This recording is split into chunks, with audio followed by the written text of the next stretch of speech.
دعوت ہو ایمان کی کہ وہ مانے اللہ کو جیسا کہ ماننے کا حق ہے، مانے رسول کو جیسا ماننے کا حق ہے، مانے آخرت کو جیسا کہ ماننے کا حق ہے. یہ یقین والا ایمان حاصل ہو جائے. یا تھوڑا سا آپ کو شاید گمان یہ ہو کہ یہ تو ہمیں حاصل ہے، تو برا نہ مانیے. حقیقت کیا ہے کہ ہمیں یقین والا ایمان حاصل نہیں ہے، اقرار باللسان والا ایمان حاصل ہے. ایمان مجمل کی تعریف آپ نے یاد کی ہوگی بچپن میں.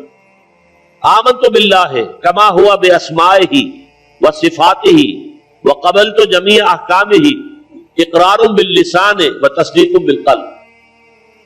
اقرار باللسان سے ایک آدمی مسلمان بن جاتا ہے، تصدیق بالقلب سے مومن بنتا ہے. جب دل میں یقین بن جائے، اگر ہم اپنے گریبانوں میں جھانکیں وہ یقین نہیں ہے. کیا یقین ہے یہ قرآن اللہ کی کتاب ہے؟ اگر یقین ہوتا تو ہم اسے بے اعتنائی برتتے، اسے سمجھنے کے لیے عربی زبان نہ سیکھتے، اس کو دن اور رات کے اوقات میں تلاوت نہ کرتے، اس کے گہرائیوں کے اندر غوطہ زنی نہ کرتے. یقین اگر ہوتا، یقین نہیں ہے.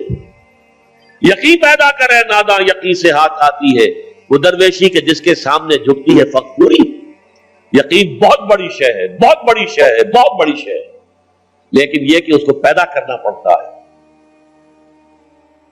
اور اس کا منبع اور سرچشمہ یہ قرآن مجید. مولانا ظفر علی خان کا شعر ہے بڑا پیارا، وہ جنس نہیں ایمان جسے لے آئیں دکانیں فلسفہ سے، ڈھونڈے سے عاقل کو یہ قرآن کے سپاروں، قرآن کے سپاروں میں غوطہ زنی کرو، تدبر کرو. افلا یتدبرون القرآن ام علی قلوب اقفالها، تو دل میں یقین پیدا ہو. اچھا، اس یقین کی علامت کیا ہوگی کہ یقین پیدا ہو گیا ہے؟ یقین کی علامت عمل. شریعت کے جس حصے پر آپ عمل کر سکتے ہیں، چاہے مشکل ہو، تکلیف آئے، فاقہ آ جائے، لیکن کر سکتے ہیں، اس پر عمل لازم ہے کرنا. وہ حصہ کہ جس پر آپ نہیں کر سکتے، میں یا آپ چور کا ہاتھ نہیں کاٹ سکتے جب تک کہ نظام نہ بدلے، قانون نہ بدلے. میں یا آپ یا ہم سب مل کر بھی یہاں کسی زانی کو رجم نہیں کر سکتے جب تک کہ قانون نہ بنے اور عدالتی نظام کے تحت جو ہے اس کا فیصلہ نہ ہو. ان چیزوں کو تو ہم نہیں کر سکتے، لیکن جو کام ہم کر سکتے ہیں، سود سے براہ راست تو ملوث نہ ہو، اپنے گھروں میں پردہ تو قائم کرے، اپنی معاش میں سے حرام شے تو نکال دے، فرائض تو ادا کرے، نماز، روزہ، حج، زکات. یعنی دین کے جس حکم پر ہم عمل کر سکتے ہو، چاہے اگر آپ شرعی پردہ نافذ کریں گے لوگ کہیں گے دقیانوسی ہیں، یہ اگلے وقتوں کے ہیں، یہ لوگ انہیں کچھ نہ کہو. آپ کا سوشل بائیکاٹ بھی ہو سکتا ہے، آپ کو اپنے بچوں کے رشتوں کے لالے پڑ سکتے ہیں. ان کے ہاں کون کرے؟ یہ لوگ جو ہیں یہ تو ان کے آپ شرعی پردہ، یہ سارا کچھ ہوگا، لیکن کر سکتے ہیں آپ. کوئی قانون نہیں بنا ہے اس ملک میں کہ عورت برقع نہ پہنے. کسی نے قانون بنایا؟ پھر اگر اتارا تو کس نے اتارا؟ خود اتارا نا ہم نے.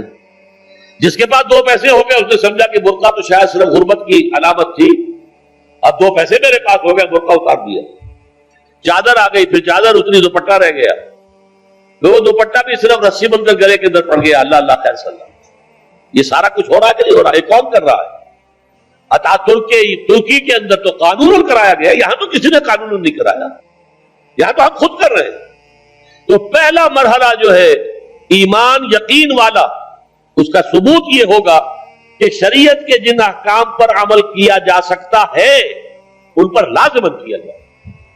اگر یہ بھی نہیں ہے تو گھر بیٹھیے، پھر اسلام کا نام نہ لیجئے، اسلام کے غلبے کی جد و جہد کا دعویٰ نہ کیجئے، اسلام کو بدنام نہ کیجئے. اس لیے کہ اگر اپنی ذاتی عمل کیے بغیر آپ یہ کریں گے تو آپ اسلام کو بدنام کریں گے.